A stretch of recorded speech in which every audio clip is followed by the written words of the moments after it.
They called me paranoid, but let me paint you a picture. Imagine waking up to the rumble of bulldozers tearing through land your parents poured their hearts into back in 1973.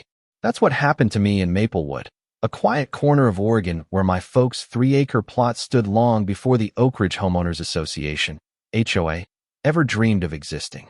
By 2025, I was staring down Ellen Whitaker, the HOA president, who strutted onto my property like she owned it, waving glossy pamphlets and promising neighbors a shiny new community hub.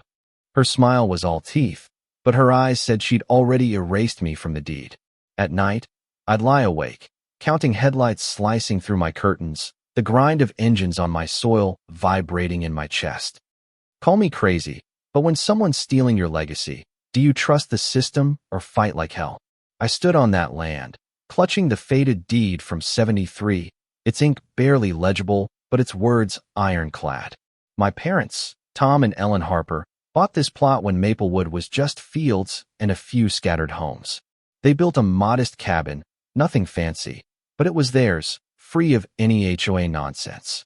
The Oak Ridge HOA didn't show up until 1992, when developers started planting identical houses around us. My land, with its mineral and water rights, was mine outright, untouched by their rules. HOAs only control properties that sign their covenants, conditions, and restrictions CC and RS, if you're keeping score. My plot.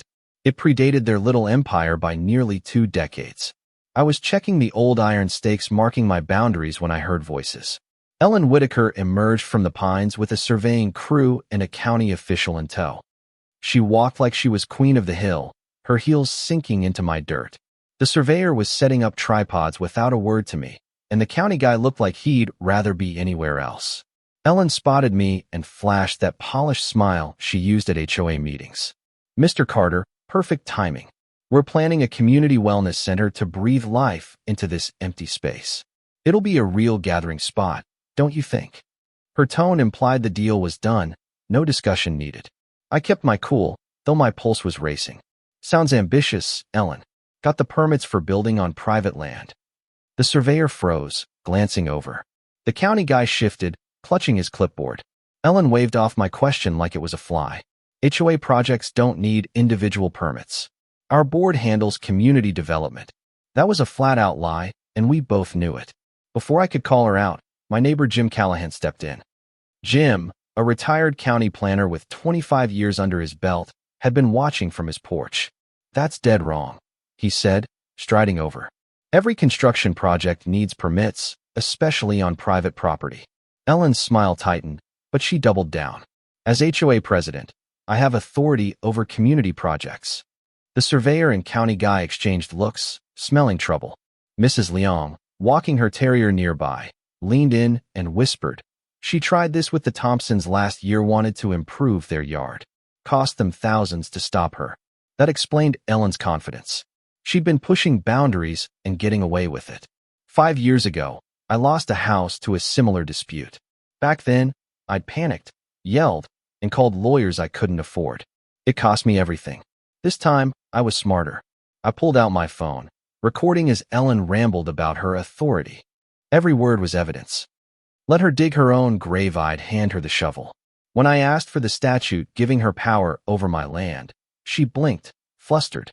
"Property law's tricky for regular folks, Mr. Carter. As president, I have broad powers for community betterment." I held up my deed. "This land's mine, Ellen. You've got as much say here as the mayor of Portland has over a ranch in Idaho." Jim nodded. Mrs. Liang's dog yipped in agreement. The surveyor packed up, sensing a lawsuit.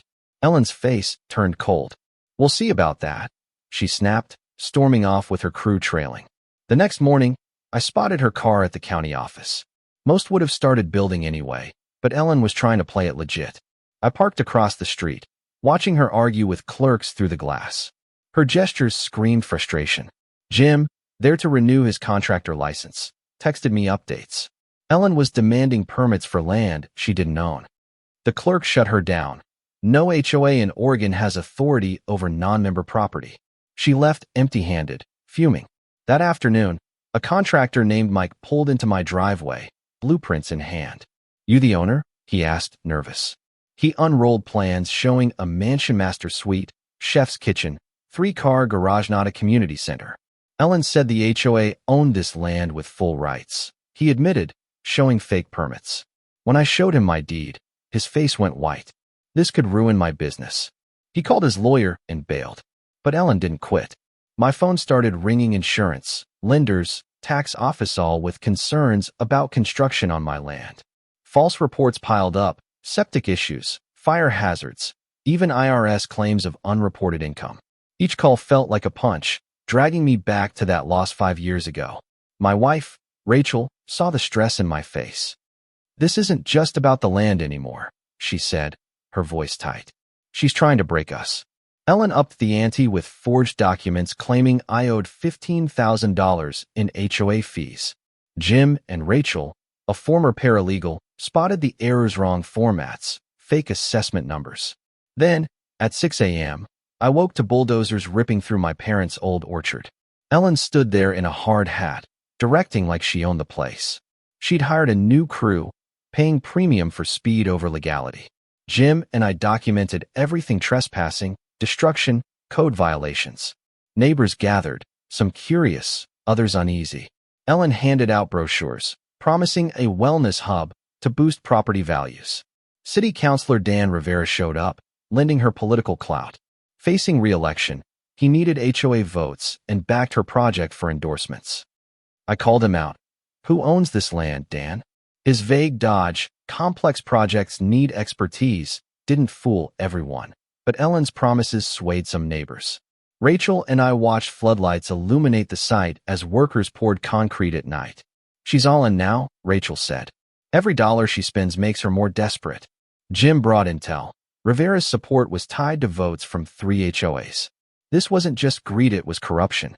Ellen's next move was a restraining order, claiming we threatened community safety. I took the papers, closed the door, and smiled. Every lie was another nail in her coffin. 3 days in, Jim and I pored over HOA bylaws in his garage. Expenditures over $500 needed board approval, spent $52,000 without it. Rachel confirmed it. "This is embezzlement." We requested financial records, exposing her unauthorized spending on plans, deposits, and legal fees. I showed Mrs. Leong the evidence. "We pay $700 a year for roads, not her mansion," she fumed, rallying neighbors. I contacted Channel 9's Lisa Harper, who arrived with cameras. Her report on HOA abuse aired that night, forcing officials to act. Rivera went silent. Ellen was exposed. We held meetings in Jim's garage, educating neighbors on HOA limits. The DA's office opened an embezzlement probe. Ellen's lawyer bailed after seeing our evidence. Inspectors swarmed her site, issuing stop work orders. Federal agents got involved when I reported her fake loan documents: bank fraud, a 30-year offense. At an emergency HOA meeting, I presented the $52,000 in misspent funds. Mrs. Leong revealed Ellen's coercion attempts. Another neighbor admitted funding her wellness hub. Rivera backpedaled. The DA took notes. Inspectors served violation notices mid-meeting. Ellen's denial. "HOAs have different rules," drew gasps. Her grand opening was a farce. 30 guests toured a stunning villa: marble counters, oak floors, a wine cellar. I crashed it with Rachel, Jim, and undercover cops. "Nice house you built on my land, Ellen," I said, showing my deed. Rachel listed her crimes: trespassing, fraud, embezzlement. Deputies arrested her mid-tour, cuffs clicking in the marble foyer. Federal warrants followed for bank fraud. Guests fled, cameras rolled. The villa was condemned unpermitted, unsafe. 6 months later, Ellen pleaded guilty to state felonies, avoiding federal charges. She got 5 years, probation, and $250,000 in restitution, banned from HOA rolls. The villa, now mine, needed $180,000 to meet code. Rachel's reputation was cleared. Jim became HOA president, enforcing transparency. Rivera lost his election. The case set a precedent, tightening bank fraud laws and inspiring HOA reforms across Oregon. We moved into the villa, its luxury a bitter irony. My parents' deed sits in the master bedroom, a reminder of their honest dream. Standing on my deck, I felt peace. Ellen's empire collapsed, leaving a legacy that protects others. But here's where I need you. Would you have fought back or trusted the system? Could you stay calm while someone stole your land? Should HOAs have any power over private property? Drop a comment, hit that like button, and subscribe if you're ready to stand up to bullies. Let's hear your take. This fight's not over.